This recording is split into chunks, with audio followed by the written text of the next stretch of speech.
Hey, N4H&H here. I know some of you guys don't like CW, but indulge me. I mean, let's check this out. This guy is in Washington State. I'm in Atlanta. Okay, a suburb of Atlanta. Let me see if he sends again. I just worked him. Soda operator, of course, QRP. The reason I bought this radio, because I tried all the other radios at HRO, pulling these guys out, and this one just consistently did the best job with these QRP stations out west that are down in the noise floor. I think he quit sending. Oh no, please.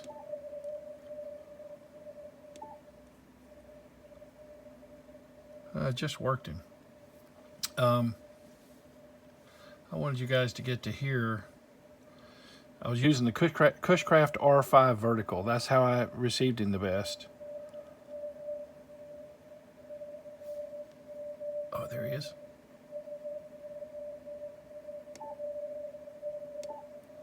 My friend Joel would call him a ghost station.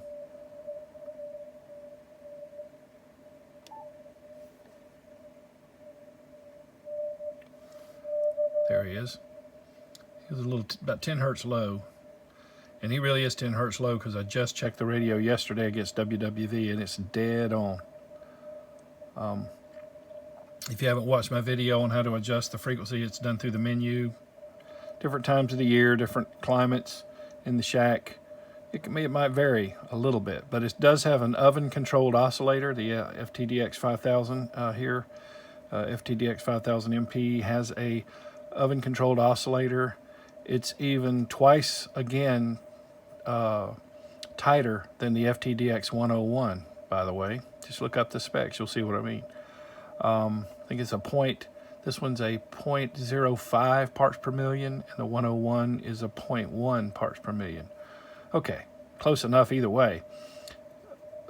So I'm at 600 hertz. If you've watched my previous videos, I mentioned sometimes I'll change my pitch, even though I love 550.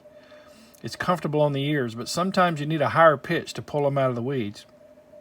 And well, I'm glad you got to hear him because I think he's quit now. But you notice that 10 hertz made the difference. As soon as I slid down 10 hertz, voila, there he was. Now, I did have APF on, but I had it zeroed. Now, remember what I'll do. I could have been at 063 dead on it and then slid down 10 with the, here with the APF. But that does change the pitch a little bit, and I sometimes prefer just leave APF on 0, and then I'll find them. So Cushcraft R5 vertical had him coming in the best. I tried the doublet, and the doublet had him as well, but the doublet, all that gain, it brings in a little more noise. I know you're sitting there going, wait a minute, how can that be? A vertical brought him in with less noise. Well, the Cushcraft just had the lower noise floor in this case, so I used it. And it has been my go-to antenna when 15 meters is open. Great antenna, the old Cushcraft R5. I've had this thing since the mid-90s, and I've never had to do any maintenance to it. In fact, it's only about 25 feet in the air, and it's at a second QTH for me now.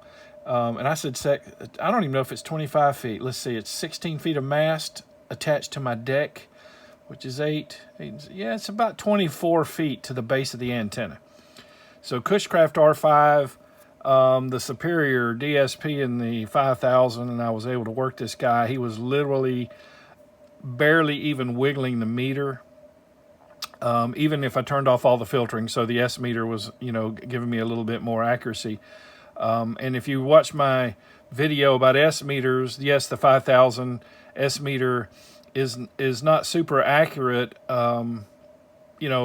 especially between S1 and S5. After that, it starts settling a little bit, and when you get to S9, it is, let's see, well, as I recall, between S1 and S5, go back and watch that video if you're interested. I believe that between S1 and S5, it's like 2.5 dB per S unit. And then at between 5 and 9, it's like 3 dB per S unit. And then after 9, it's off by 2 dB from S9 all the way up. It'll read 2 dB low. So, you know, he was barely wiggling the meter at, even with the all the filtering turned off. Because remember, if you watch my videos in the past, the S meter is driven from AGC. So way upstream, I'm doing all this tightening up, and I'm therefore cutting the amount of voltage that the AGC can send to the S meter. So it throws your S meter off when you do all this filtering. But who cares? I can hear him. But even with all that off, he was only like an S1. So, you know, you make all use of everything you have at your disposal to be able to pull out these stations like that. A QRP station in Washington State, I'll have to check the mileage on that later and see what it was, but I'm sure it was well over 2,000 miles, and that's quite something. You know, okay, people have done better. My friend Joel, KC4WZB, he used like 5 watts from a LNR Precision MTR 5B to work a station in New Zealand over 8,700 miles with a using the LNR in-fed, trail-friendly in-fed antenna and his LNR Precision MTR 5B. But, you know, it's just a lot of fun chasing these QRP stations. It's quite a challenge. And so for those of you who don't like CW, you know, I get it, but to each his own. I went many years. I learned CW back in the day when we had to, and then I went many years. Not that I didn't like CW, but I went many years really just not having the HF radio available to me to do CW. And my friend Joel kind of urged me to get back into CW. And when I saw him hiking a mountain with a radio not much larger than an Altoids can, how much less weight that was than carrying around a bigger radio to do sideband, I was motivated. So I got back into CW. All right, just wanted you guys to be able to see that.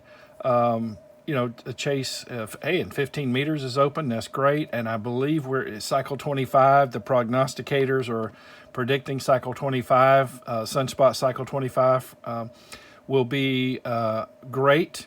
And so 15 meters all the way through 10 meters should start getting really, really fun. So get prepared for that. If you don't have a rig that does 10 meters or, you know, an antenna, perhaps you might want to consider to start setting something like that up. And for these higher bands like this, verticals work very well. At 10 meters, you can take an old CB antenna and trim it a little bit and get it resonant in the 10 meter band and have a lot of fun with that. I've done that.